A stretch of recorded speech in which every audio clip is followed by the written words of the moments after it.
Dear Shastriji, you are the reason I love India. You were born on 2nd October 1904, exactly 35 years after Gandhiji. And you didn't just follow his birthday, you followed his principles as well.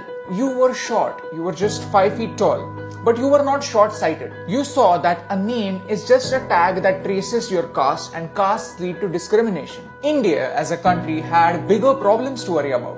That's why you dropped your last name. You were just Lal Bahadur. The Shastri came later. Shastri means scholar. With a degree from Kashi in ethics and philosophy, you were a scholar. But not just on paper.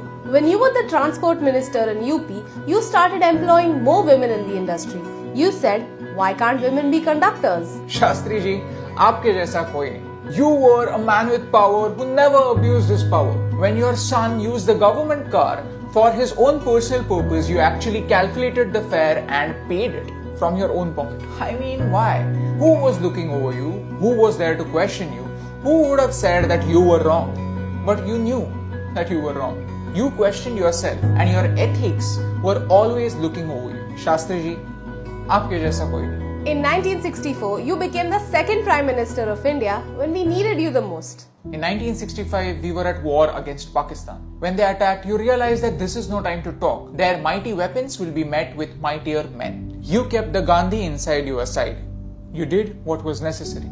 You gave the military the freedom it needed. And the Indian military did what they do the best. The Indian military had reached Lahore. The UN had to intervene and the war ended. White Revolution, that's you. Green Revolution, that's you. The slogan, Jai Jawan, Jai Kisan, that's you. You realize that the soldier and the farmer are the two crucial pillars of our country, and you gave them the status that they deserve. When the nation didn't have enough food, you asked your family to skip a meal. And I'm not just talking about your family at your home, I'm talking about the entire nation.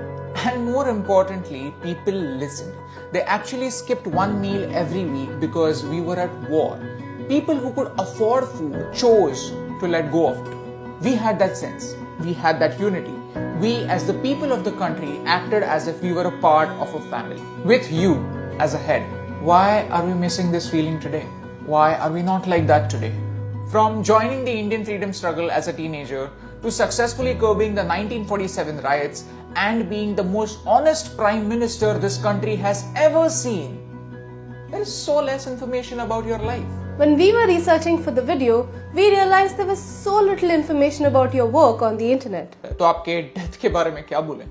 You served as the Prime Minister of India for less than 2 years before you died a very suspicious death, just one day after signing the peace treaty with Pakistan. Only if we had you for longer, the Indian economy would be stronger. You wanted to open our economy 30 years before it actually did. We would have been 30 years ahead in terms of money and ages ahead in terms of unity. Only if you had lived for longer. It makes me think, why do our history books talk 3 times about Indian freedom struggle, 2 times about Mughal invaders, but not even once about how the nation was built by people like you?